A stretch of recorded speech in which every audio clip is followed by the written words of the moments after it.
നമസ്കാരം. News and views ആരംഭിക്കുന്നു.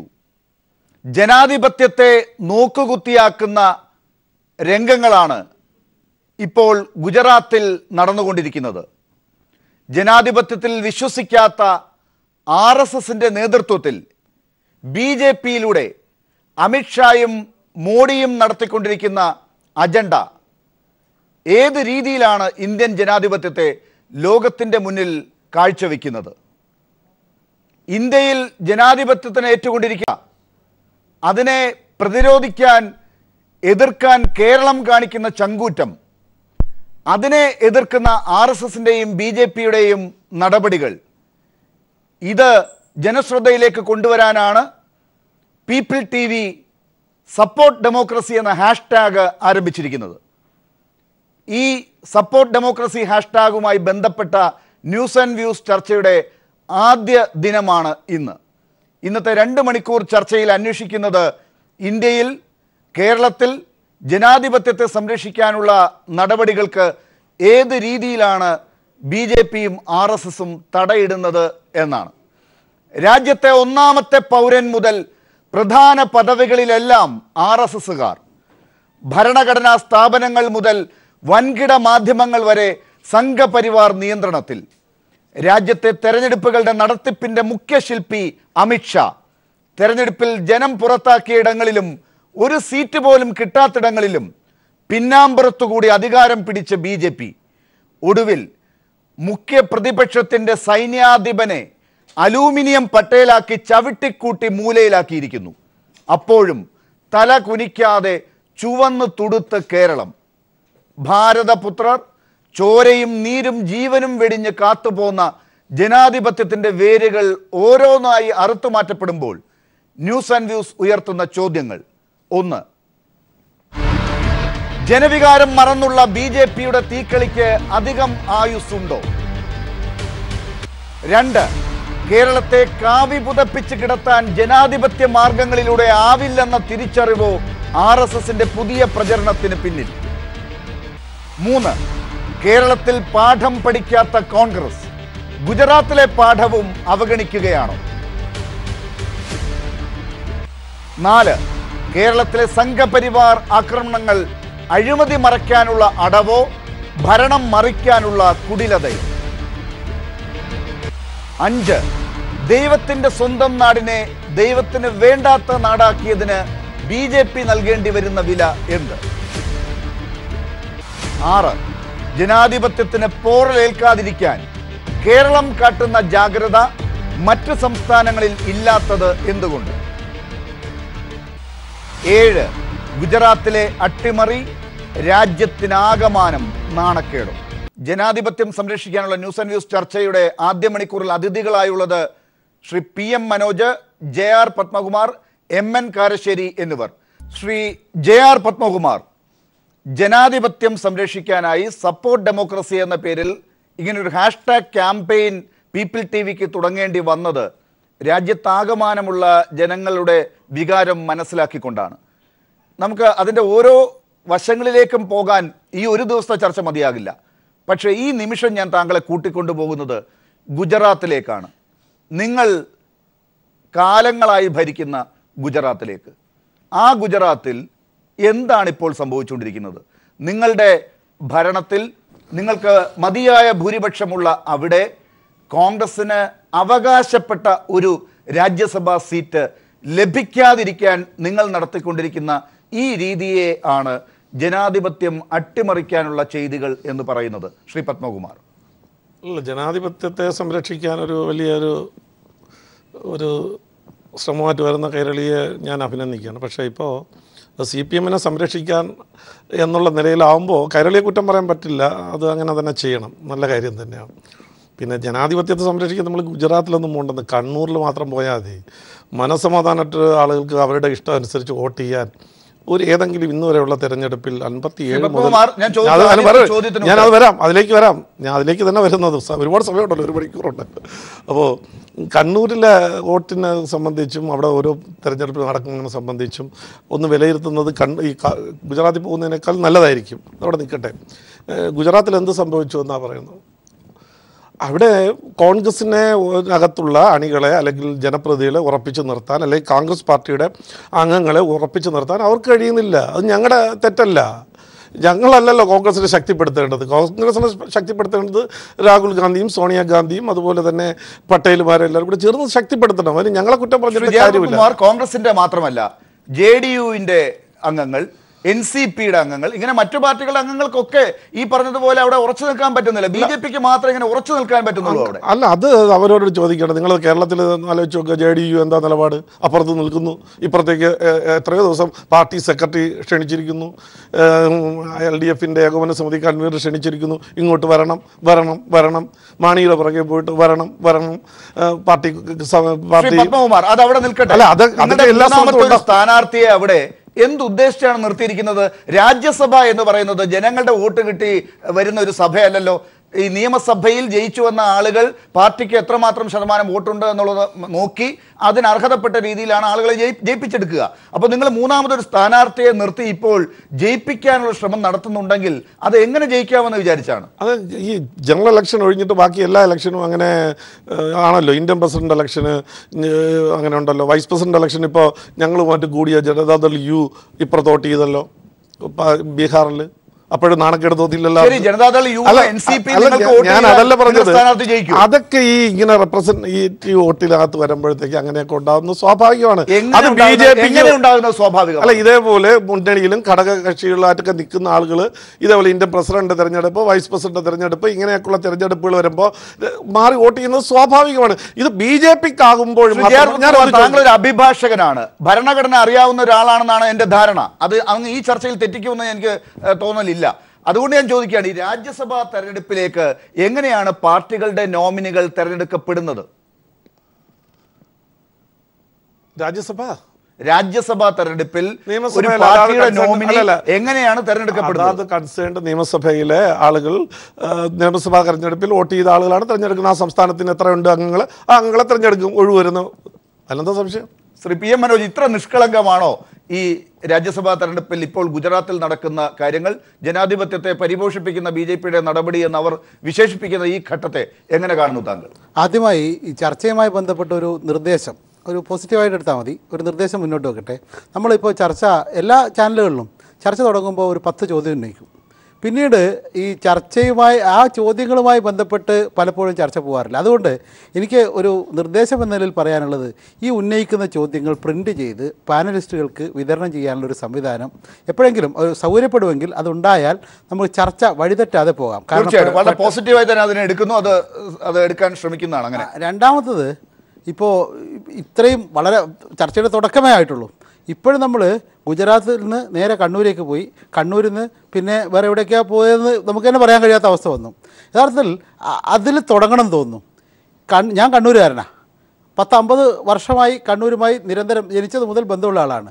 അപ്പോൾ കണ്ണൂരിനെ കുറിച്ച് തിരുവനന്തപുരത്തിരുന്ന് പറയുക, തിരുവനന്തപുരം അടങ്ങുന്ന കേരളത്തെക്കുറിച്ച് ഡൽഹിയിൽ പോയി പറയുക.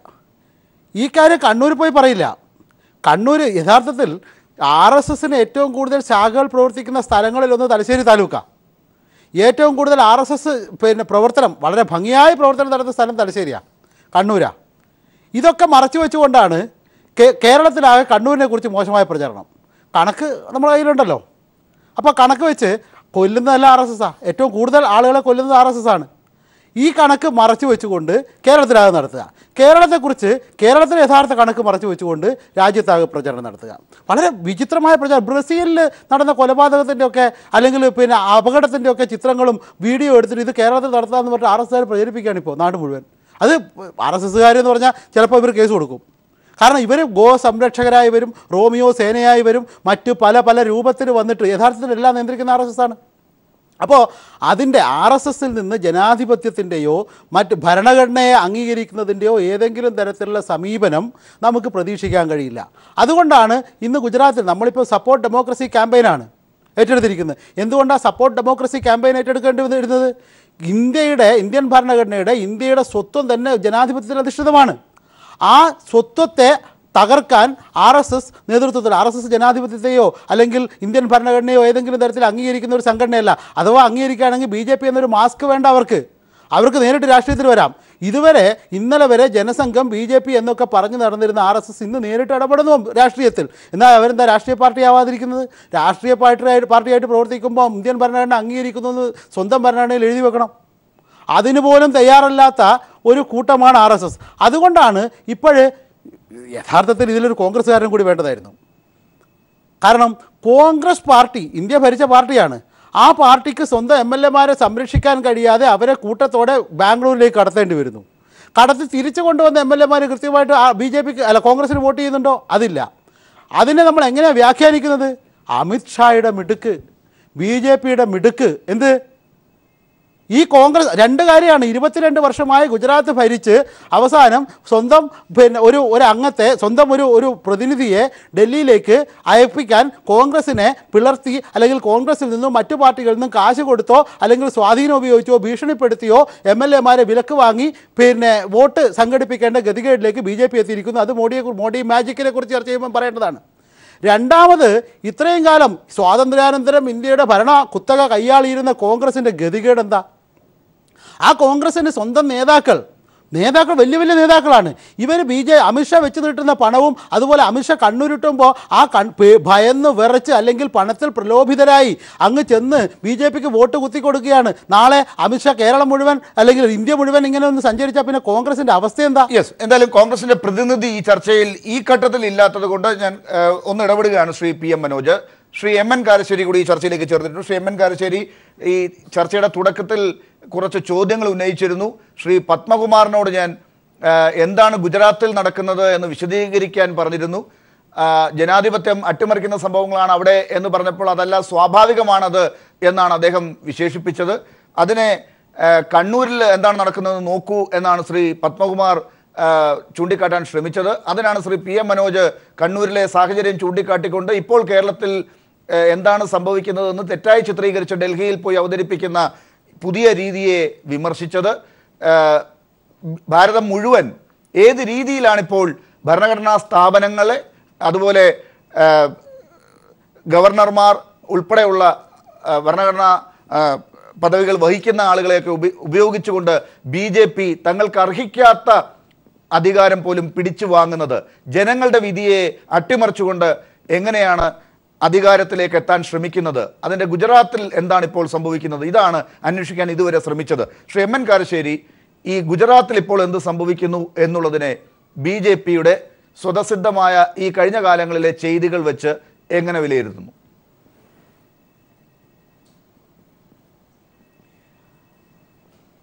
BJP-യുടെ ഗുജറാത്തിലെ ചരിത്രം നമുക്ക് മറക്കാറായിട്ടില്ല. അധികാരം നേടാൻ വേണ്ടി അക്രമം ഉപയോഗിച്ചതിൻ്റെ കഥകളാണ് ഈ അടുത്ത കാലം വരെ കേട്ടുകൊണ്ടിരുന്നത്. വർഗീയ ലഹള പലതരത്തിൽ, അതിപ്പോൾ ഒരു വാക്ക് പറഞ്ഞ ആളുകൾക്ക് ഓർമ്മയാവും. ഇപ്പോൾ ഇതൊക്കെ വിലയ്ക്ക് വാങ്ങാം എന്നുള്ള രീതിയിൽ ജനാധിപത്യത്തെ എല്ലാ അർത്ഥത്തിലും ഒരു നോക്കുകുത്തിയാക്കുക എന്ന രീതിയാണ് അവർ പിന്തുടരുന്നത്. ഇപ്പോൾ കേരളത്തിലാണെങ്കിൽ എനിക്ക് വളരെ കഷ്ടം തോന്നി. ഗവർണർ മുഖ്യമന്ത്രിയെ വിളിച്ചു വരുത്തുന്നു. മുഖ്യമന്ത്രി അതിന് പോകേണ്ട കാര്യം ഉണ്ടായിരുന്നില്ല എന്നാണ് എൻ്റെ അഭിപ്രായം. അപ്പോൾ ഇപ്പോൾ കേന്ദ്ര ഗവൺമെൻറ് ഇടപെടണം എന്നും രാഷ്ട്രപതി ഭരണം വേണം എന്നും കേരളത്തിൽ പറയാം. നേരെ മറിച്ച് മറ്റ് സംസ്ഥാനങ്ങളിൽ MLA-മാരെ MP-മാരെ എങ്ങനെ വിലയ്ക്ക് വാങ്ങാൻ നോക്കുക. ഇങ്ങനെയൊക്കെ വരുമ്പോൾ തീർച്ചയായിട്ടും ജനാധിപത്യം എന്നുള്ളത് ഒരു നോക്കുകുത്തിയാവുകയാണ്. അധികാര സമ്പാദനം, അധികാരം നിലനിർത്തുക തുടങ്ങിയുള്ള കാര്യങ്ങൾക്ക് വേണ്ടി ഏത് കുറുക്ക് വഴിയും ഏത് എളുപ്പ വഴിയും സ്വീകരിക്കുക എന്നുള്ളതാണ്. ഇപ്പോൾ BJP തന്നെ ഇത്തരത്തിലുള്ള വലിയ മിടുക്കന്മാരാണ്. അപ്പോൾ അതിൻ്റെ വലിയ ഉദാഹരണമാണ് അമിത്ഷാ. അങ്ങനത്തെ ആളുകളാണ് ഇപ്പോൾ പാർട്ടിയെയും ഗവൺമെൻറ്റും ഒക്കെ കൈകാര്യം ചെയ്യുന്നത്. നമ്മുടെ ജനാധിപത്യം അപകടത്തിലാവാൻ പോവുകയാണ് എന്ന് വിചാരിക്കുന്ന ആളുകളാണ് ഭൂരിപക്ഷം എന്നാണ് ഞാൻ വിചാരിക്കുന്നത്. ശ്രീ MN കാരശ്ശേരി, ഇപ്പോൾ ഗുജറാത്തിൽ കോൺഗ്രസ്സിന് ഒരാളെ ജയിപ്പിക്കാനുള്ള ജനവിധിയുണ്ട്. അത്രയും MLA-മാരെ അവിടെ ജയിപ്പിച്ചിട്ടുണ്ട്. അതായത് രാജ്യസഭയിലേക്ക് ഒരു തെരഞ്ഞെടുപ്പ് നടക്കുകയാണെങ്കിൽ എത്ര MLA-മാർ ഓരോ പക്ഷത്തിനും ഉണ്ട് എന്ന് കണക്കാക്കി തന്നെയാണ് സ്ഥാനാർത്ഥികളെ നിർത്തുകയും ജയിപ്പിക്കുകയും ചെയ്യുന്നത്. അത് അട്ടിമറിക്കുന്നതിന് ആരാണ് ശ്രമിച്ചത് എന്ന് വ്യക്തമല്ലേ? അത് ജനാധിപത്യത്തിന് ഭൂഷണമാണോ? അല്ല, എത്രയോ കോൺഗ്രസിന്റെ നേതാക്കന്മാർ എത്രയെങ്കിലും ആളുകൾ BJP-യിൽ ചേർന്ന് കഴിഞ്ഞു.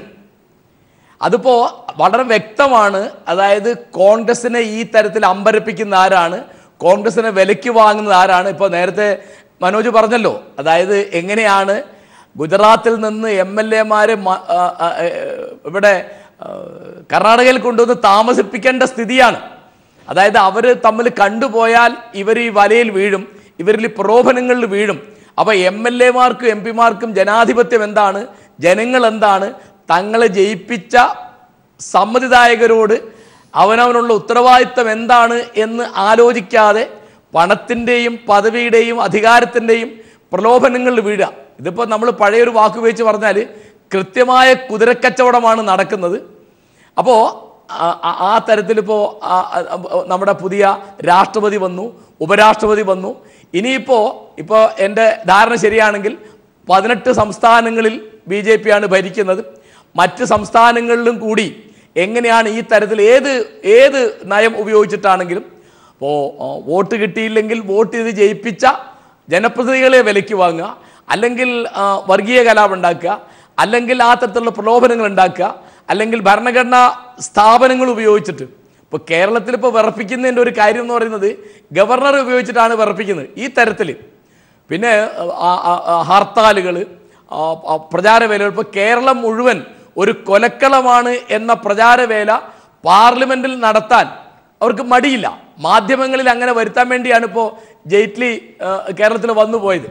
അപ്പം ഇത് മുഴുവൻ നമ്മുടെ ജനാധിപത്യത്തെ എല്ലാ അർത്ഥത്തിലും നോക്കുകുത്തിയാക്കുന്ന തരത്തിലുള്ള ഒരു ഏർപ്പാടാണ്. കേരളത്തിൽ ഒരു തിരഞ്ഞെടുക്കപ്പെട്ട ഗവൺമെന്റ് 91 നിയമസഭാ സാമാജികന്മാരുടെ പിന്തുണയുള്ള ഗവൺമെന്റാണ് ഭരിക്കുന്നത്. പണ്ട് 1959 ഇന്ദിരാഗാന്ധി കോൺഗ്രസിന്റെ പ്രസിഡന്റ് ആയിരിക്കുമ്പോൾ കുപ്രസിദ്ധമായ വിമോചന സമരം നടത്തിയിട്ടാണ് ഒന്നാമത്തെ EMS മൻസൂറെ പിരിച്ചുവിട്ടത്. ഇവിടുത്തെ കേരളത്തിലെ ജനാധിപത്യ പ്രവർത്തനത്തെ ദുർബലപ്പെടുത്തിയ ഏറ്റവും പ്രധാനപ്പെട്ട കാര്യം വിമോചന സമരമായിരുന്നു. അന്ന് വല്ലോരുമല്ല, പണ്ഡിറ്റ് ജവഹർലാൽ നെഹ്റു ആണ് അന്ന് പ്രധാനമന്ത്രി. അപ്പോൾ അങ്ങനത്തെ ദുരനുഭവം കേരളീയർക്കുണ്ട്. അപ്പോൾ നമ്മൾ തിരഞ്ഞെടുക്കപ്പെട്ട ഗവൺമെൻറ്റിനടുത്ത് തെറ്റോ കുറ്റോ ഒക്കെ ഉണ്ടാവും, അബദ്ധം വന്നിട്ടുണ്ടാവും, തെറ്റിയിട്ടുണ്ടാവും. അതിനെ വിമർശിക്കുക.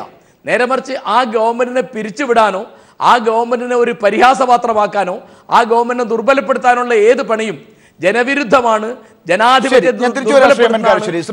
എല്ലാ പാർട്ടിക്കാരും തിരിച്ചറിയേണ്ടതാണ്. കേരളത്തിലാണ് ഇപ്പോൾ ഈ പിരിച്ചുവിടൽ എന്ന വാക്കൊക്കെ വരുന്നത്, രാഷ്ട്രപതി ഭരണം എന്ന വാക്കുകളൊക്കെ വരുന്നത്. മറ്റുള്ള സ്ഥലങ്ങളിൽ നിങ്ങൾക്ക് അതിനുള്ള ഒരു പ്രയാസമൊന്നുമില്ല. അവിടെ ഇപ്പോൾ ഗുജറാത്തിൽ കണ്ടതുപോലെ അല്ലെങ്കിൽ അമ്പരപ്പിക്കലുകൾ, പ്രലോഭനങ്ങൾ, ഇപ്പോൾ ശ്രീമൻ കാരശ്ശേരി ചൂണ്ടിക്കാട്ടിയതുപോലെയുള്ള വാക്കുകളൊക്കെ വെച്ചു കൊടുത്താൽ നിങ്ങളുടെ പാർട്ടിയിലേക്ക് വരാനോ എത്തി നോക്കാനോ ഒക്കെ ശ്രമിക്കുന്ന ആളുകളുള്ള സംസ്ഥാനങ്ങളാണ് മറ്റു പലതും എന്നുള്ള നിലയ്ക്ക് വലിയ എളുപ്പമാണ്. അപ്പോൾ നിങ്ങളുടെ ഉദ്ദേശം എങ്ങനെയും ഇന്ത്യ മുഴുവൻ ഈ 18 ഇപ്പോൾ ആയിരിക്കുന്നത് തികയ്ക്കുക എന്നുള്ളതാണ്.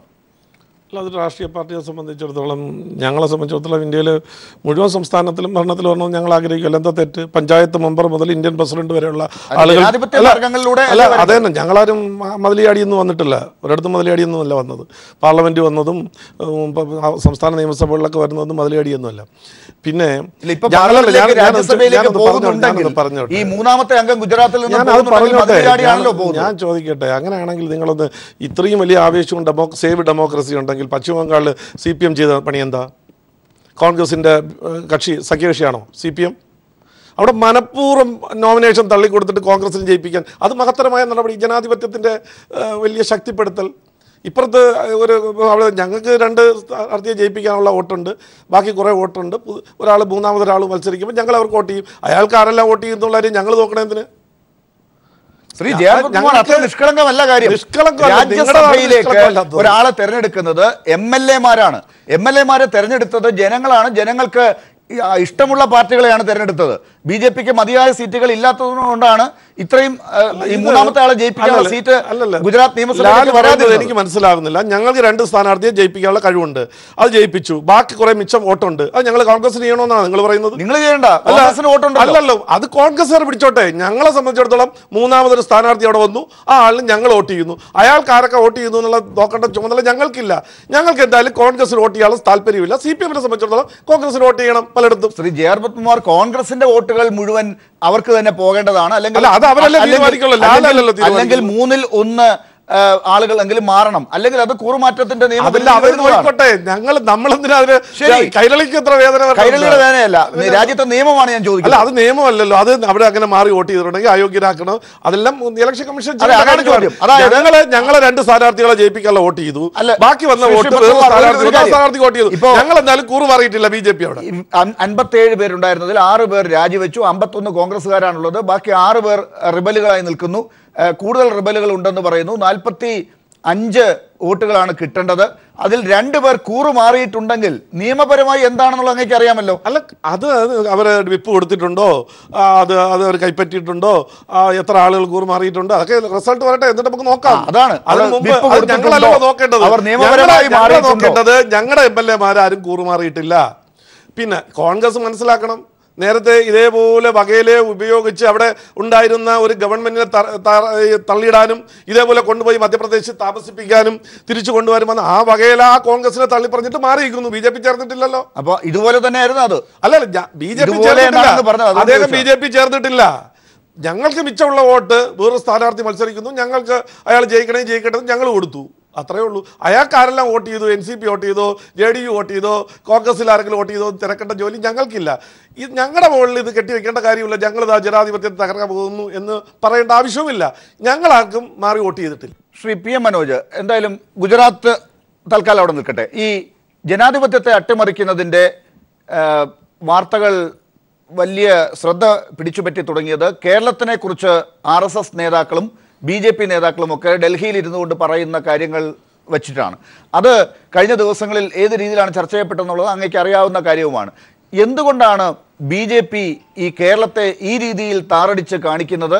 RSS ഈ രീതിയിൽ കേരളത്തെ കൊലക്കളമാണ് എന്ന രീതിയിൽ ഇവിടുത്തെ ഭരണത്തിൻ്റെ പ്രത്യേകത കൊണ്ടാണ് ഇങ്ങനെയൊക്കെ സംഭവിക്കുന്നത് എന്ന് പ്രചരിപ്പിക്കാൻ ശ്രമിക്കുന്നത് എന്നുള്ളതാണ് പ്രധാനപ്പെട്ട കാര്യം. അതിനെ എതിർത്തുകൊണ്ടും പ്രതിരോധിച്ചുമാണല്ലോ കേരള ഗവൺമെൻറ് ഡൽഹിയിൽ മാധ്യമങ്ങളിൽ പോലും പരസ്യങ്ങൾ നൽകുന്ന ഘട്ടം വരെ ഉണ്ടായത്. എന്തുകൊണ്ടാണ് BJP ഇങ്ങനെ ഒരു പ്രചരണം കേരളത്തിൽ അഴിച്ചുവിടുന്നത്? കേരളത്തെ മറ്റൊരു രീതിയിലും അവർക്ക് സ്വാധീനിക്കാൻ സാധിക്കില്ല എന്നുള്ളത് കൊണ്ടാണോ, അതോ ഇപ്പോൾ അവർക്ക് ഒരു തിരിച്ചടി നേരിട്ടുകൊണ്ടിരിക്കുന്ന സമയമായതുകൊണ്ട് അത് മറയ്ക്കാൻ എന്നാണോ? ഈ പൂച്ച കണ്ണടച്ചിട്ടാണ് പാല് കുടിക്കുക. അപ്പോൾ പൂച്ചയുടെ ധാരണ താൻ പാല് കുടിക്കുന്നത് മറ്റാരും കാണുന്നില്ല എന്നാണ്. ഏതാണ്ട് അതുപോലെയാണ് BJPയുടെ അവസ്ഥ. ഇപ്പോൾ ശ്രീ പത്മകുമാർ ഇവിടെ നിരത്തിയ ന്യായീകരണങ്ങളൊക്കെ ഉണ്ടല്ലോ, അദ്ദേഹത്തിനും അറിയാം, അല്ല അദ്ദേഹത്തിനൊഴികെ ബാക്കി എല്ലാവർക്കും അറിയാം ഇത് BJP നടത്തുന്ന കച്ചവടം, BJP നടത്തുന്ന ഭീഷണി, BJP ജനാധിപത്യത്തെ വക്രീകരിക്കൽ, ജനാധിപത്യത്തെ വിലക്കെടുക്കൽ, ഇതൊക്കെ നാട് മുഴുവൻ അറിയാം. പക്ഷേ ഇവർ മാത്രം ഇത്ര ലളിത യുക്തികൾ വെച്ച് ന്യായീകരിക്കുമ്പോൾ നമ്മൾ മനസ്സിലാക്കണം അതാണ് BJP എന്ന്. അതാണ് ഞാൻ തുടക്കത്തിൽ പറഞ്ഞത്, മറ്റ് പാർട്ടികളെയോ മറ്റ് സംഘടനകളെയോ പോലെയല്ല BJP RSSും. അതുകൊണ്ട് അത് തന്നെയാണ് ഈ ഇപ്പോൾ ഉള്ള ചോദ്യത്തിനുള്ള മറുപടി. 1925 RSS നാഗ്പൂരിൽ പിറന്നുവിടുന്നത്. ഇപ്പോൾ 2025 100 വർഷമാവും. 100 വർഷമാകുമ്പോഴേക്ക് ഇന്ത്യ ഹിന്ദു രാഷ്ട്രമാക്കാമെന്നാണ് ഇവരുടെ ചില ആളുകൾ പ്രഖ്യാപിച്ചത്. ആ ഹിന്ദു രാഷ്ട്രമാക്കണമെങ്കിൽ എന്താ, കോൺഗ്രസിന് ഇങ്ങനെ വിലക്കെടുക്കാം, അല്ലെങ്കിൽ ഭീഷണിപ്പെടുത്താം.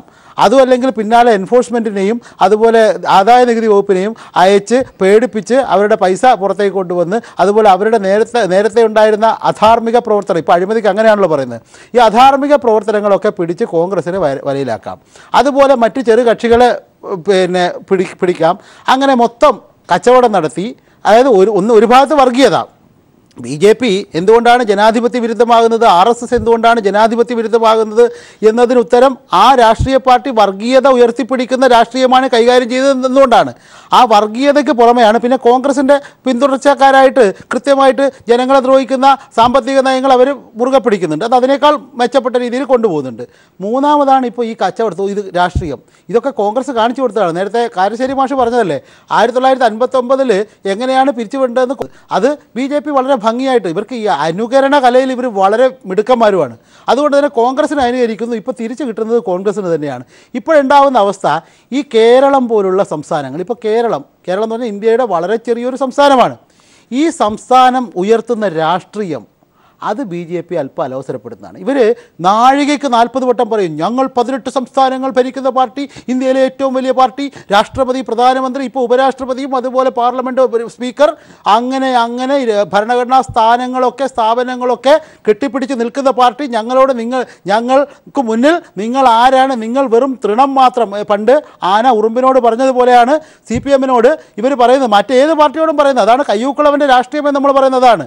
അങ്ങനെ വരുമ്പോൾ പോലും കേരളം ഉയർത്തിപ്പിടിക്കുന്ന ഇടതുപക്ഷ രാഷ്ട്രീയം, കേരളത്തിൻ്റെ സാമൂഹിക പുരോഗതി, അതുപോലെ കേരളത്തിലെ ജനങ്ങളുടെ ജീവിത നിലവാരം, കേരളത്തിലെ വിദ്യാഭ്യാസ പുരോഗതി, ഇങ്ങനെ വ്യത്യസ്തമായ തലങ്ങളിൽ കേരളം നമ്പർ 1 ആണ്. അതുകൊണ്ടാണ് ഇപ്പോൾ കൈരളി TV-യുടെ ക്യാമ്പയിൻ വന്നു. സോഷ്യൽ മീഡിയയിൽ ഇന്ന് നോക്കിയാൽ മതി, കേരളം നമ്പർ 1 എന്ന ക്യാമ്പയിൻ സോഷ്യൽ മീഡിയ കക്ഷി രാഷ്ട്രീയ ഭേദമന്യേ ഏറ്റെടുത്തിരിക്കുകയാണ്. അതുപോലെ കേരളത്തിലെ ജനങ്ങളാകെ ഏറ്റെടുത്തിരിക്കുകയാണ് ഈ ക്യാമ്പയിൻ. എന്തുകൊണ്ടാണ് അങ്ങനെ വരുന്നത്? ഈ കേരളത്തിൻ്റെ വ്യതിരിക്തത അത് BJP അലോസരപ്പെടുത്തുന്നു.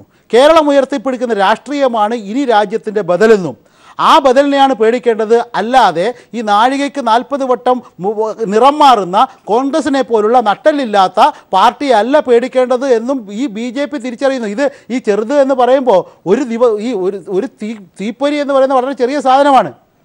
ആ തീപ്പൊരിക്ക് ഉണ്ടാക്കാൻ പറ്റുന്ന കാട്ടുതീ അത് വലിയ കാട്ടുതീയാണ്. ശരി, അത് ആ തീപ്പൊരയാണ്, കേരളം എന്ന തീപ്പൊരയാണ് BJP പേടിക്കുന്നത്. അതുകൊണ്ടാണ് ഇവരിങ്ങനെ സംഘടിതമായിട്ടാണല്ലോ വരുന്നത്. ആദ്യം ജെയ്റ്റ്ലി വന്നു, പിന്നെ ഇതാ അമിത്ഷാ വരാൻ പോകുന്നു, കൂടെ കുറേ മുഖ്യമന്ത്രിമാർ വരാൻ പോകുന്നു, യോഗി ആദിത്യനാഥ് വരെ വരുന്നു. അത് കഴിഞ്ഞ് ഒടുവിൽ മോഡി വരുന്നു, 100 കിലോമീറ്റർ യാത്ര നടത്തുന്നു. അങ്ങനെ കേരളത്തെ അങ്ങ് എന്തോ ആക്കി മാറ്റാൻ പോവുക. എന്തായാലും ഒരു കാര്യം സത്യമാണ്, ഇവർക്കൊക്കെ ഭംഗിയായിട്ട് വരാൻ, കിട്ടാതെ വരാൻ, പണ്ട് ഇവർ രാഹുൽ ഗാന്ധി എറിഞ്ഞത് എങ്ങനെയാണെന്ന് നമുക്കറിയാലോ. ഇതൊന്നുമില്ലാതെ ശാന്തമായി വന്ന് ഇത് കണ്ട് കായലും കടലും അതുപോലെ മൂന്നാറിലെ തണുപ്പും ഒക്കെ ആയി തിരിച്ചു പോകാൻ പറ്റുന്ന ഒരു സ്ഥലം കേരളമാണ് എന്നിവർ തിരിച്ചറിയുന്നത്. ഞാൻ തിരിച്ചു വരാം. ശ്രീ കാരശ്ശേരി മാഷിലേക്ക് വരുന്നതിന് മുമ്പ് ശ്രീ JR പത്മകുമാർ, ഇപ്പോൾ ഇവിടെ ശ്രീ PM മനോജ് ചൂണ്ടിക്കാട്ടിയ ഒരു പ്രശ്നം ഉണ്ട്. BJP ഇപ്പോൾ ജനങ്ങളുടെ മുമ്പിൽ എങ്ങനെയാണ് നിൽക്കുന്നത് എന്നുള്ളത്. നോട്ട് നിരോധനം കഴിഞ്ഞതിന് ശേഷം, GST പോലെയുള്ള കാര്യങ്ങൾ വന്നതിന് ശേഷം, പല കാര്യങ്ങളിൽ ഈ മറ്റു സംസ്ഥാനങ്ങളിലെ ന്യൂനപക്ഷ പീഡനം അല്ലെങ്കിൽ ബീഫിൻ്റെ കാര്യത്തിലുള്ള പ്രശ്നങ്ങൾ, ഈ ഗോമാതയെക്കുറിച്ചുള്ള വിവാദമുണ്ടായ ഘട്ടങ്ങൾ, ഇങ്ങനെ ഒട്ടനവധി, ഇപ്പോൾ തന്നെ BJP-യെക്കുറിച്ച് മുമ്പില്ലാത്ത വിധം വിവാദങ്ങൾ ഒരുപാട് വരുന്നുണ്ട്. ഇന്ന് തന്നെ ഒരു ഹരിയാനയിലെ BJP അധ്യക്ഷൻ വിവാദത്തിൻ്റെ നടുവിലാണ്. അപ്പോൾ അങ്ങനെയുള്ള ഒട്ടേറെ കഥകൾ വന്നുകൊണ്ടിരിക്കുന്ന ഒരു ഘട്ടത്തിൽ അപ്പോഴും സംസ്ഥാനങ്ങൾ BJP-യുടെ കയ്യിലേക്ക് വരുന്നുണ്ട്. മണിപ്പൂർ, ഗോവ, അരുണാചൽ പ്രദേശ്, ഇന്നിപ്പോൾ ഗുജറാത്തിലെ രാജ്യസഭാ തെരഞ്ഞെടുപ്പ്, ഇങ്ങനെയൊക്കെയുള്ള കാര്യങ്ങൾ BJP-യുടെ കയ്യിലേക്ക് വരുന്നുമുണ്ട്. അപ്പോൾ അവിടെയൊക്കെ യഥാർത്ഥ പ്രശ്നങ്ങൾ മറച്ചുവെക്കാൻ വർഗീയതയെ മുന്നിൽ നിർത്തുക, ഈ പറയുന്ന രീതിയിലുള്ള വിവാദങ്ങൾ, കേരളത്തിലാണെങ്കിൽ ഏറ്റവും വലിയ പ്രതിരോധം കേരളത്തിൽ നിന്നാണ് വരുന്നത്. അവിടെ ഇടതുപക്ഷത്തെയും CPM-നെയും കരുവാരത്തേക്ക്, കേരളത്തെ പോലും അടച്ചാക്ഷേപിച്ചുകൊണ്ടുള്ള പ്രചരണങ്ങളിലേക്ക് പോവുക, ഇത് നിങ്ങളുടെ യഥാർത്ഥ അജണ്ട മറച്ചു വെക്കുന്നതിനുള്ള ശ്രമമാണോ? നിങ്ങളൊരു 8 മിനിറ്റ് നേരത്തെ മനോജിന് കൊടുത്ത്, ഇതിനിടയിൽ നിങ്ങൾ ഒരു വാക്ക് പോലും ഇടയ്ക്ക് കയറി സംസാരിച്ചില്ല. അതുകൊണ്ട് എനിക്കൊരു 4 മിനിറ്റെങ്കിലും ഒന്ന് അനുവദിച്ചു തരണം. 8 മിനിറ്റ് ഒന്നും ഞാൻ വാച്ച് നോക്കിക്കൊണ്ടിരിക്കുകയാണ്. ഒന്ന് പറയട്ടെ, ഇദ്ദേഹം ഈ BJP-യോ RSS-നെ കുറിച്ച് RSS 1925 ചരിത്രമൊക്കെ പറഞ്ഞല്ലോ. ഞങ്ങൾ അന്ന് പറഞ്ഞു ശരി തന്നെ, ഈ രാഷ്ട്രീയ സ്വയം സംഘം 1925 തുടങ്ങി, പിന്നെ അത് കഴിഞ്ഞ് ജനസംഘമൊക്കെ തുടങ്ങി. ഞങ്ങൾ ഇന്ന് നമ്പർ 1 പാർട്ടിയായി മാറിയിട്ടുണ്ട്.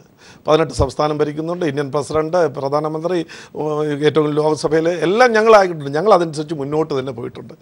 36 തുടങ്ങിയ കമ്മ്യൂണിസ്റ്റ് പാർട്ടിയുടെ അവസ്ഥ അന്ന് എന്താ പറഞ്ഞത്? സർവ്വരാജ്യ തൊഴിലാളി, ഇവിടെ എല്ലാം തത്വത്തിൽ അധിഷ്ഠിതമായ ഒരു സാമൂഹ്യ നീതി കൊണ്ടുവരും എന്ന് പറഞ്ഞ കമ്മ്യൂണിസ്റ്റ് പാർട്ടി ഒന്നാമത്തെ പാർലമെൻറ്റിൽ ഏറ്റവും വലിയ കക്ഷിയായി 65-ലേറെ സീറ്റുകളുണ്ടായിരുന്ന കമ്മ്യൂണിസ്റ്റ് പാർട്ടിയുടെ അവസ്ഥ എന്നുണ്ട്. അത് അദ്ദേഹം മനസ്സിലാക്കണം. എന്തുകൊണ്ട് ഞങ്ങൾ അന്ന് EMS, അന്ന് നെഹ്റുവിന് ശേഷം EMS എന്നാണ് പറഞ്ഞത് ഇന്ത്യൻ്റെ പ്രധാനമന്ത്രി, ഇന്ന് എവിടെ നിൽക്കുന്നു? ഇന്ന് ആരെങ്കിലും ഒരു സഖ്യകക്ഷിയില്ലാതെ ഒരു സംസ്ഥാനം പോലും ഭരിക്കാൻ കഴിയാത്ത അവസ്ഥ ആയിട്ടുള്ളത് നിങ്ങളുടെ തത്വശാസ്ത്രം ജനങ്ങൾക്ക് ഉൾക്കൊള്ളാൻ കഴിയാത്തത് കൊണ്ടാണ്. അതിനാരെങ്കിലും കുറ്റം പറഞ്ഞിട്ട് യാതൊരു കാര്യവുമില്ല. ഈ ഘട്ടത്തിൽ നിങ്ങളുടെ പ്രത്യയശാസ്ത്രവും ഈ പറയുന്ന തത്വശാസ്ത്രവും മുന്നോട്ട് വെച്ചിട്ടാണോ ഈ 18 സംസ്ഥാനങ്ങളിലോ അല്ലെങ്കിൽ ഈ പറയുന്ന ഗുജറാത്ത് ഉൾപ്പെടെ ഇന്ന് നിൽക്കുന്ന കഥകളിലേക്ക് എത്തിയിരിക്കുന്നത്? ഉറപ്പ് തന്നെയാണല്ലോ. അതിലെന്താ വ്യത്യാസം?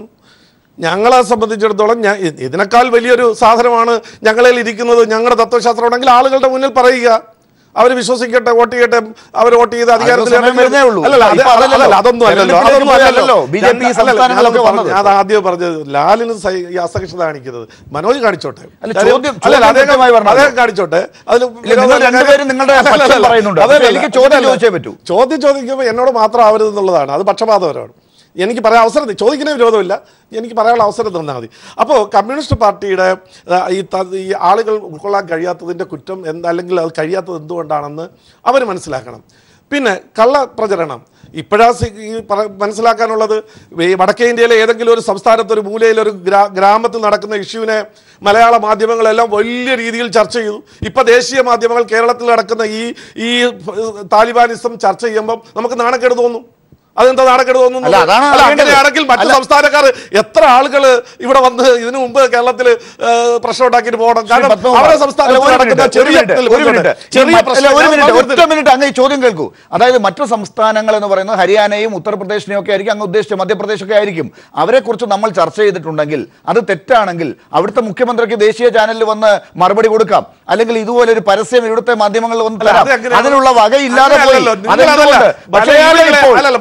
ഇപ്പോൾ നിങ്ങൾ പറഞ്ഞത് തെറ്റാണെന്ന് തെളിയിക്കുന്ന പരസ്യങ്ങൾ വന്നപ്പോൾ നിങ്ങൾക്ക് അത് സഹിക്കുന്നില്ല. മലയാളികൾക്ക് നാണക്കേട് ഉണ്ടാകുന്നു എന്നൊക്കെ പറഞ്ഞുകൊണ്ട് ഒരു കേരളത്തിന്റെ ഒരു വികാരം ഉണ്ടാക്കി എടുക്കാൻ പോകുന്നത് നടക്കൂല. കാരണം മലയാളികൾ നിങ്ങൾ മാത്രമല്ലല്ലോ, മാർക്സിസ്റ്റ് പാർട്ടി മാത്രമല്ലല്ലോ, എല്ലാവരും മലയാളികൾ തന്നെ, ഞങ്ങളൊക്കെ ഉൾപ്പെടുന്ന ആളുകൾ തന്നെയാണ് ഇവിടുത്തെ കേരളീയർ എന്ന് പറയുന്നത്. ഞങ്ങൾ ഈ മറ്റ് സംസ്ഥാനങ്ങളിൽ നടക്കുന്ന ചെറിയ ഇഷ്യൂവിന് വലിയ രീതിയിൽ മാധ്യമങ്ങൾ പ്രചരണം കൊടുക്കുകയും അവരെയൊക്കെ മോശമായി ചിത്രീകരിക്കുകയും. ഏതാണ് അങ്ങ് ഉദ്ദേശിച്ച ചെറിയ ഇഷ്യൂ? ഈ മറ്റു സംസ്ഥാനങ്ങളിലെ ചെറിയ ഇഷ്യൂ അങ്ങ് ഉദ്ദേശിച്ച ഏതാണ്? ഞങ്ങൾ ചർച്ച ചെയ്തിട്ടുണ്ടല്ലോ, അങ്ങ് അതിഥിയായി വന്നിട്ടുണ്ടല്ലോ. ഏതാണ് മറ്റു സംസ്ഥാനത്ത് നടന്ന ചെറിയ ഇഷ്യൂ?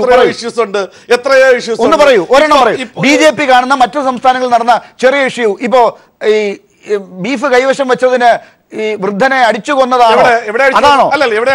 അതല്ലെങ്കിൽ ഈ ഗോമാതയുടെ പേരിൽ ഞാൻ ചോദിക്കട്ടെ, അടിക്കുകയും മർദ്ദിക്കുകയും കൊല ചെയ്യുകയും ചെയ്തതാണോ? ഇതാണോ ചെറിയ ഇഷ്യൂ? അതാണ് നിങ്ങൾ നടത്തുന്ന കള്ളപ്രചരണം. ഇവിടെ എവിടെയെങ്കിലും നിങ്ങൾ ഈ പറയുന്നതിന് നിയമപരമായി ഏതെങ്കിലും ഒരു പിൻബലം ഉണ്ടോ? ഞാൻ പറഞ്ഞോട്ടെ, നിയമപരമായി ഞാൻ UP ഭരിച്ചത് ഞങ്ങളല്ല.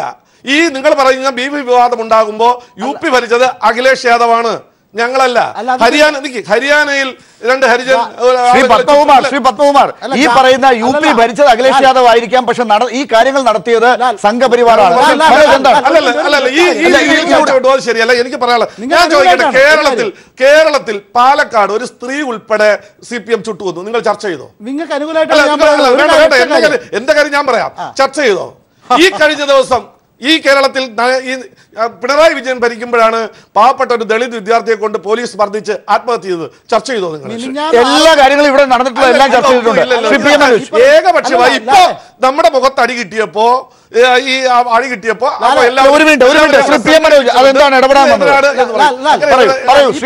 നിയമപരമായി ഈ പറയുന്നത് ശരിയാണ്. കാരണം ഞാൻ അത് ആദ്യമേ പറഞ്ഞു, ഗാന്ധിജിയെ കൊന്നത് RSS ആണ്. നിങ്ങളിപ്പോ പറയോ? പക്ഷെ ഗാന്ധിജി കൊന്നതിന് ശേഷം RSS നാട് മുഴുവൻ മധുരപലഹാരം വിതരണം ചെയ്തിട്ടുണ്ട്, ആഹ്ലാദ നൃത്തം ചവിട്ടി.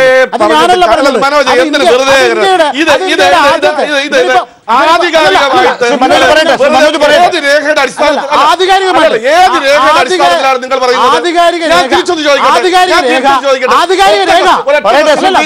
പൂർത്തിയാക്കൂ ശ്രീ PM മനോജ്, പൂർത്തിയാക്കൂ. അല്ല, അത് കേൾക്കണം. ശ്രീ പത്മകുമാർ ഒരു മിനിറ്റ്, മനോജ് പറയട്ടെ. ശ്രീ PM മനോജ് പറയുന്ന ആളുകൾ കേൾക്കട്ടെ. ബഹളം വെച്ചിട്ട് കാര്യമില്ല.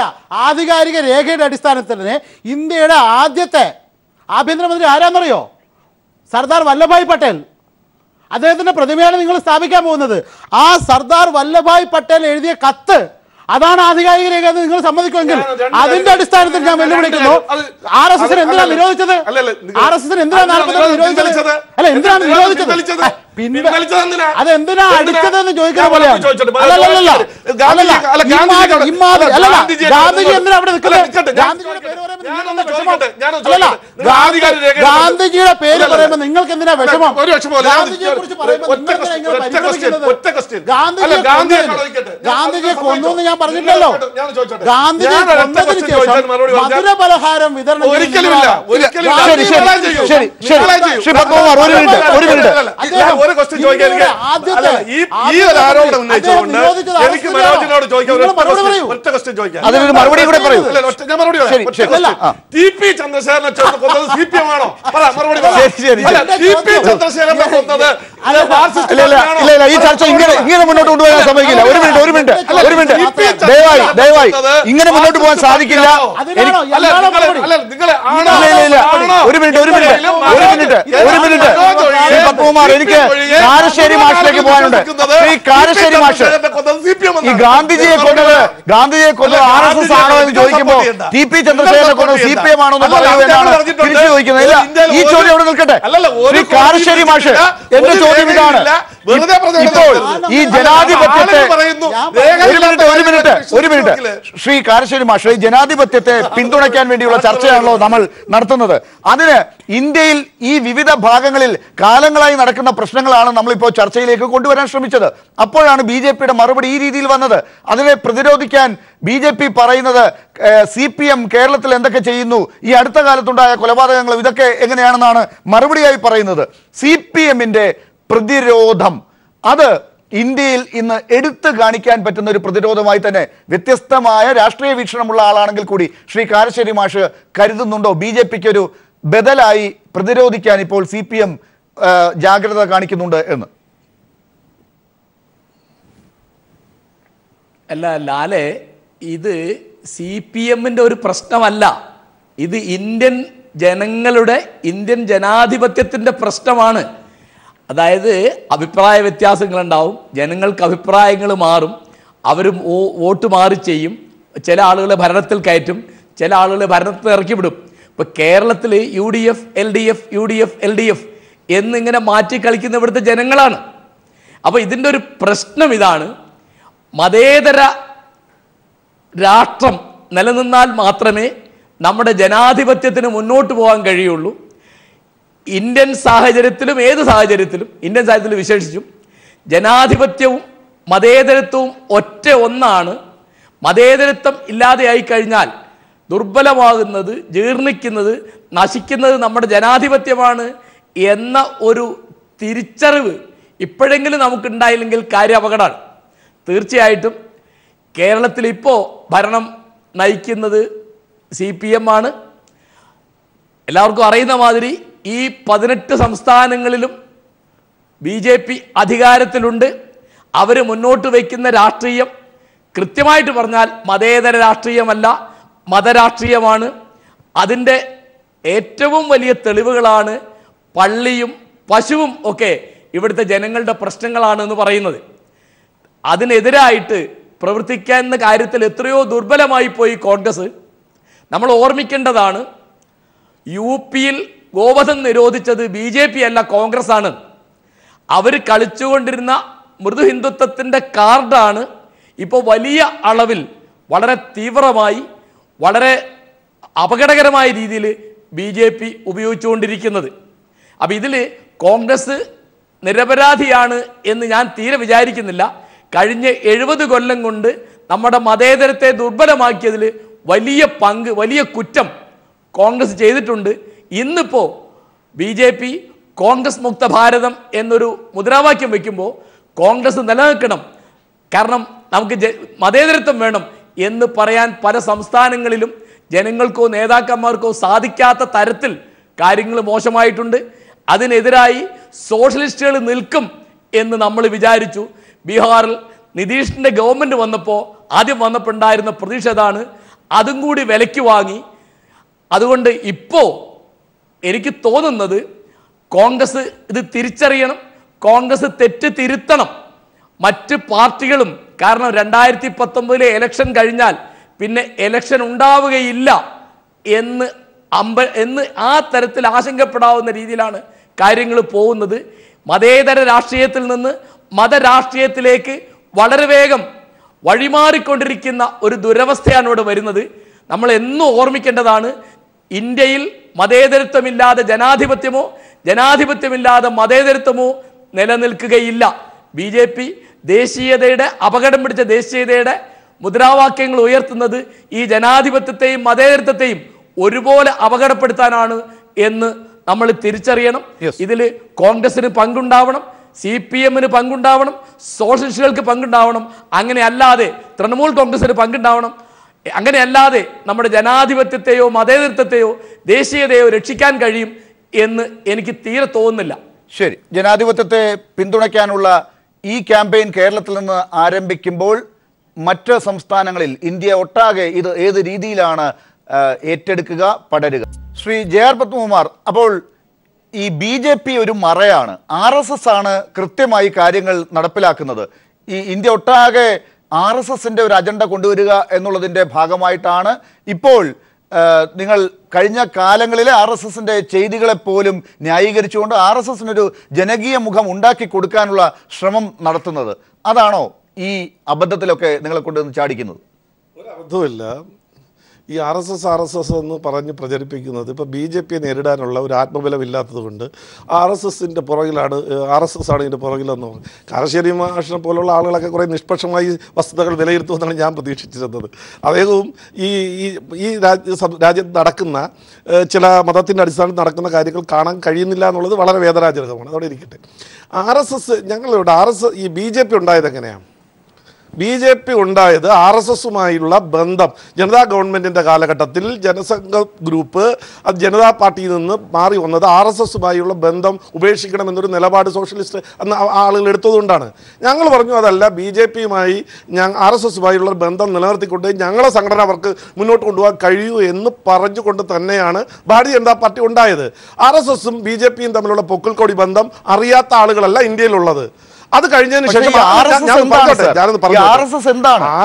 ജനകീയ മുഖം എവിടെയാണ്? ഇത്രയും ഈ ജനകീയമായി ജനാധിപത്യപരമായ രീതിയിൽ പ്രവർത്തിക്കുന്ന വേറൊരു സംഘടന ലോകത്തുണ്ടാവില്ല, ഉണ്ടാവില്ല. അത് നിങ്ങൾ അതുമായി ബന്ധപ്പെട്ട് നിങ്ങൾ പഠിച്ച പല കമ്മ്യൂണിസ്റ്റുകാരും പണ്ട് അടിയന്തരാവസ്ഥയ്ക്ക് മുമ്പ് അടിയന്തരാവസ്ഥ സമയത്ത് കമ്മ്യൂണിസ്റ്റുകാരെ ഈ RSSന്റെ ശാഖയിലേക്ക് അയച്ചിട്ടുണ്ട് കണ്ണൂരിൽ. അവരെല്ലാം പിന്നീട് RSSന്റെ പ്രചാരകന്മാരായി മാറിയ കാര്യം ജനകീയ മുഖമുണ്ട് എന്ന് എങ്ങനെയാണ് പറയുന്നത്? RSSന്റെ ഭാരവാഹികൾ ഏത് രീതിയിലാണ് തെരഞ്ഞെടുക്കപ്പെടുന്നത്? അതിന്റെ അംഗത്വം എങ്ങനെയാണ്? ഇതാണ് കഴിഞ്ഞ ദിവസങ്ങളായി വരുന്ന ചോദ്യം. ഞങ്ങളുടെ ആ ഒരു സംഘടനയുടെ രീതി പഠിപ്പിക്കുകയല്ലോ നമ്മുടെ ചർച്ചയുടെ ഉദ്ദേശം. അല്ല, അത് അറിയണമല്ലോ. ഒരു മിനിറ്റ് ശ്രീ പത്മകുമാർ, RSS ആണ് നിങ്ങളെ നയിക്കുന്നതെങ്കിൽ, RSSന്റെ പിൻബലത്തോടു കൂടിയാണ് നിങ്ങൾ പോകുന്നതെങ്കിൽ, BJPക്ക് RSS അത്യാവശ്യമാണ് നിങ്ങളൊക്കെ വാദിക്കുന്നു എങ്കിൽ ഈ RSS എന്താണെന്നും അതിന്റെ ജനകീയ മുഖം എങ്ങനെയാണെന്നും ആളുകളെ ബോധ്യപ്പെടുത്തേണ്ട കടമ നിങ്ങൾക്കുണ്ട്. അതല്ലല്ലോ ഈ ചർച്ചയുടെ ഉദ്ദേശം. പിന്നെ ഞാൻ ഒന്ന് പറയാം, ഒരു കാര്യം പറഞ്ഞോട്ടെ. RSSന് വേണ്ടി ക്ലാസ് എടുക്കാനല്ല ഞാൻ വന്നത്. ഞാൻ ഒരു കാര്യം പറയാം. ഇന്ത്യയിൽ RSSന്റെ കരസ്പർശം അല്ലെങ്കിൽ പാദസ്പർശം ഏൽക്കാത്ത ഒരു മേഖലയുമില്ല. അത് നിങ്ങളെ ആളുകൾ വെച്ചിട്ട് മനസ്സിലാക്കിക്കോ. ഇന്ത്യയിലെ ഏറ്റവും കൂടുതൽ കടങ്കഥയില്ല, നിങ്ങൾക്ക് കടങ്കഥയാണെന്ന് വരുത്തി തീർക്കാനുള്ള ശ്രമം. ഏറ്റവും വലിയ തൊഴിലാളി സംഘടന RSSുമായി ബന്ധപ്പെട്ട സംഘടനയാണ്. ഏറ്റവും വലിയ വിദ്യാർത്ഥി സംഘടന, അതുപോലുള്ള ഏറ്റവും കൂടുതൽ സ്കൂളുകൾ നടത്തുന്നത്, ഏറ്റവും കൂടുതൽ ആതുരാലയങ്ങൾ നടത്തുന്നത്, ഏറ്റവും കൂടുതൽ സേവന പ്രവർത്തനങ്ങൾ നടത്തുന്നത്. ഇതേപോലെ ഇപ്പോൾ നോക്കിയാൽ രാഷ്ട്രീയ പ്രവർത്തന രംഗത്തും ഏറ്റവും കൂടുതൽ ജനപ്രതിനിധി ഉള്ളത് RSSുമായി പരിവാറുമായി ബന്ധപ്പെട്ട സംഘടനകളാണ്. അതുകൊണ്ട് ഇന്ത്യയിലെ ജനങ്ങൾക്ക് നന്നായിട്ട് അറിയാം RSS എന്താണ് എന്നുള്ള കാര്യം. അതുകൊണ്ടാണ് ഈ RSS ഉമ്മാക്കി കാണിച്ചിട്ടും ആളുകൾ ഭാരതീയ ജനതാ പാർട്ടിയോടൊപ്പവും സംഘത്തിനോടൊപ്പവും നിൽക്കുന്നത്. അതുകൊണ്ടാണ് ഇവിടെ വിശദീകരിക്കേണ്ട കാര്യം. ഇതാണ് ശ്രീ JR പത്മകുമാർ പറയുന്നത്. അത് എല്ലാവരും ജനങ്ങളെല്ലാം RSSന്റെ കൂടെ നിൽക്കുന്നു, BJPയുടെ കൂടെ നിൽക്കുന്നു എന്ന് പറയുമ്പോൾ അങ്ങനെയാണെങ്കിൽ കേരളത്തിൽ മാത്രം അത് നടക്കാത്തത് എന്തുകൊണ്ടാണ് ഇപ്പോൾ വ്യക്തമാകുന്നത്. അതിനെക്കുറിച്ച് ശ്രീ PM മനോജ് എന്താണ് പറയാനുള്ളതെന്ന് ശ്രീ PM മനോജ്, ശ്രീ പത്മകുമാർ പറഞ്ഞ സംഘടനാ പാടവമാണ് BJP ഇന്ത്യയിൽ പ്രയോഗിക്കുന്നത്. തൃപ്തം ആണോ താങ്കൾ? അല്ല, ഇതിങ്ങനെ ആദ്യമായിട്ട് കേൾക്കുന്നതല്ല. 1945 വരെ വേറൊരു സ്ഥലത്ത് കേട്ടിരുന്നു, ജർമ്മനിയിൽ. നാസി പാർട്ടി എന്നായിരുന്നു ആ പാർട്ടിയുടെ പേര്. ആ പാർട്ടി ഇത് തന്നെ പറഞ്ഞു, ഞങ്ങളാണ് ഏറ്റവും വലിയ പാർട്ടി, വേറെ ആരും ഇവിടെ വേണ്ട, ഞങ്ങൾ മാത്രം ഭരിച്ചോളൂ, ഞങ്ങൾക്കാണ് ജനപിന്തുണ, മുഴുവൻ ആളുകളും ഫ്യൂറർ എന്ന് പറഞ്ഞ് ഞങ്ങളുടെ നേതാവിൻ്റെ പിന്നാലെ നടക്കുന്നു എന്നാണ് അന്ന് നാസി പാർട്ടി പറഞ്ഞത്. അവസാനം ആ ഫ്യൂറർ അഡോൾഫ് ഹിറ്റ്ലർ അവസാനം എങ്ങനെയാണെന്നറിയോ? സ്വന്തമായിട്ട് വെടിവെച്ച് മരിക്കുക ചെയ്ത്.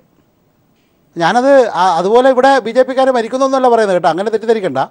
പക്ഷേ ഇങ്ങനെ അഹങ്കരിച്ച ആളുകളുടെയൊക്കെ ഗതി, അതും ശാപവചനമല്ല, ചരിത്രം അതാണ്. ഇങ്ങനെ അഹങ്കരിച്ച് ഇത്തരം വ്യാജ പ്രചാരണങ്ങൾ നടത്തി, ഇത്തരം വ്യാജോക്തികൾ കൊണ്ട് ജനങ്ങളെ സ്വാധീനിച്ച്, ജനങ്ങളെ വൈകാരികമായി ഉത്തേജിപ്പിച്ച് അതിൻ്റെ പേരിൽ രാഷ്ട്രീയ നേട്ടമുണ്ടാക്കാൻ ശ്രമിച്ച എല്ലാ രാഷ്ട്രീയ കുതന്ത്രങ്ങളുടെയും അവസാനത്തെ ദുരന്തം അതായിരുന്നു. അത് തന്നെയായിരുന്നു ഹിറ്റ്ലർ. അതുകൊണ്ട് അതിലൊന്നും നമ്മൾ ആദ്യത്തെ ചോദ്യം അതായിരുന്നു, ഈ തരികടയും കൊണ്ട് എത്ര കാലം പോകാൻ കഴിയുമെന്ന്. അതാണ് ഞാൻ പറഞ്ഞത്, ഈ ചോദ്യം ഇടക്കിടക്ക് ഉത്തരം പറയാൻ ഒരു കടലാസ് എഴുതി കിട്ടിയാൽ നല്ലതാണ്. അതിലേക്ക് വരുന്നുണ്ട് സ്വാഭാവികമായി തന്നെ. അപ്പോൾ എന്താണെന്ന് വെച്ചാൽ അതാണ് കൃത്യമായ മറുപടി. ഇത് എല്ലാ കാലത്തേക്കും ഈ തരികിട നടക്കില്ല എന്നുള്ളത്. പക്ഷേ ഇപ്പോഴെന്താ പറഞ്ഞത്, ശ്രീ കാരശ്ശേരി മാഷ് വളരെ കൃത്യമായിട്ട് പറഞ്ഞു, മതാധിഷ്ഠിത രാഷ്ട്രീയം. അപ്പോൾ ഹിന്ദുമതമാണ് ഇന്ത്യയിലെ ഏറ്റവും വലിയ മതം. ആ ഹിന്ദു വർഗീയത ഇളക്കി വിട്ട് കഴിഞ്ഞാൽ ഹിന്ദുക്കൾ മുഴുവൻ തങ്ങൾക്ക് വോട്ട് ചെയ്യും എന്ന യുക്തിയാണ് ഉത്തരേന്ത്യയിൽ പ്രയോഗിക്കുന്നത്. ഇവിടെ കേരളത്തിൽ അതിന് ഭംഗം വരുമോ, ഇവിടെ ന്യൂനപക്ഷങ്ങളങ്ങ് വലുതായി പോകുന്നില്ലേ എന്ന ഇവർ പരസ്യമായി ഉന്നയിക്കുകയാണ്. ഇവർ ന്യൂനപക്ഷങ്ങൾ മുസ്ലിങ്ങൾ പെരുകുകയല്ലേ, അവരല്ലേ നമ്മുടെ റിട്ടയർ ചെയ്ത DGP-യെ കൊണ്ട് പോലും പറയിച്ചു. അങ്ങനെ നേരിട്ട് പറഞ്ഞതാണോ പറയിച്ചതാണോ എന്നുള്ളത് തെളിയിക്കപ്പെടണം. പക്ഷേ അങ്ങനെയുള്ള യുക്തി ഇവർക്ക് പേടിയുണ്ട്. കാരണം അഥവാ ന്യൂനപക്ഷങ്ങൾ ഇവരുടെ വർഗീയതയുടെ രാഷ്ട്രീയമാണല്ലോ, ഏതെങ്കിലും തരത്തിൽ ന്യൂനപക്ഷം ഭൂരിപക്ഷം ആയിക്കഴിഞ്ഞാൽ ഇവരുടെ രാഷ്ട്രീയത്തിൽ പിന്നെന്താ വില? അതുപോലും മടിയില്ലാതെ പറയാൻ കഴിയുന്നു എന്നതാണ് ഈ RSS എന്ന് പറയുന്ന സാധനം. നമ്മളിപ്പോൾ RSS-നെ കുറിച്ച് ചർച്ച ചെയ്തല്ലോ, അതിനെക്കുറിച്ച് ക്ലാസ് എടുക്കേണ്ട സ്ഥലമല്ല ഇന്ന് പത്മകുമാർ പറഞ്ഞുകൊണ്ട് അതിനെക്കുറിച്ച് ഞാൻ പറയുന്നില്ല. പക്ഷേ RSS അത്തരം യുക്തികളാണ് രാജ്യത്തിന് മേലെ അടിച്ചേൽപ്പിക്കാൻ ശ്രമിക്കുന്നത്. പിന്നെ ഞാനിപ്പോൾ പറഞ്ഞല്ലോ നാസി പാർട്ടി, അതുപോലെ ഇറ്റലിയിലെ ഫാസിസത്തെക്കുറിച്ച് നമുക്കറിയാം. ഇറ്റലിയിൽ ചെന്നിട്ട് ഇപ്പോൾ പറയും എന്ത്, BS മൂഞ്ചെ എന്ന ഒരു നേതാവ് RSS-ന് ഇല്ല എന്ന് ഇവരിപ്പോൾ പറയും. പക്ഷേ ഈ BS മൂഞ്ചെ എന്ന് പറയുന്നയാൾ ഇവരുടെ RSS-ൻ്റെ ആദ്യത്തെ തലവൻ, സ്ഥാപകൻ ഹെഡ്ഗേവാറിൻ്റെ മെൻറ്ററായിരുന്നു.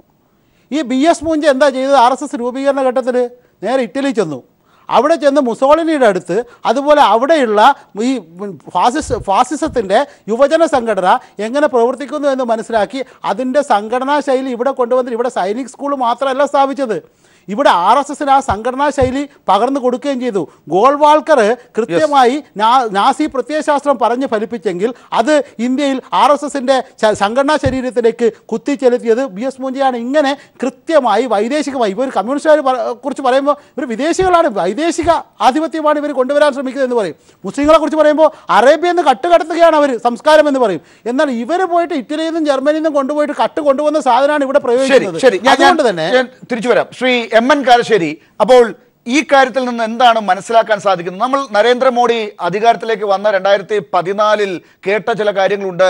ഇന്ത്യ അമേരിക്കക്കൊപ്പം അല്ലെങ്കിൽ പാശ്ചാത്യർക്കൊപ്പം വികസിക്കാൻ പോകുന്നു, അത്യന്താധുനികമായ രീതിയിലേക്ക് ജനങ്ങൾ മാറാൻ പോകുന്നു, യുവജനങ്ങളുടെ മുഴുവൻ പിന്തുണ വരാൻ പോകുന്നു. ഒരു വലിയ പബ്ലിക് റിലേഷൻസ് ഡോമിനേറ്റ് ചെയ്തൊരു ക്യാമ്പയിനിങ് ആയിരുന്നു അന്നുണ്ടായിരുന്നത്.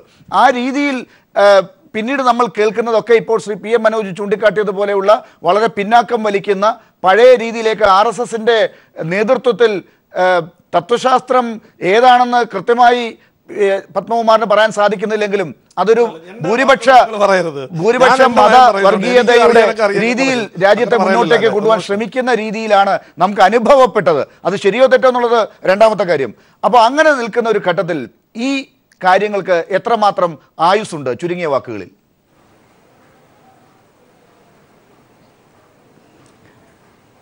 ഞാൻ വളരെ സങ്കടത്തിലാണിപ്പോൾ. 47 ഇന്ത്യ വിഭജിച്ചപ്പോൾ പാകിസ്ഥാൻ ഒരു മതരാഷ്ട്രമായി, നമ്മളൊരു മതേതര രാഷ്ട്രമായി.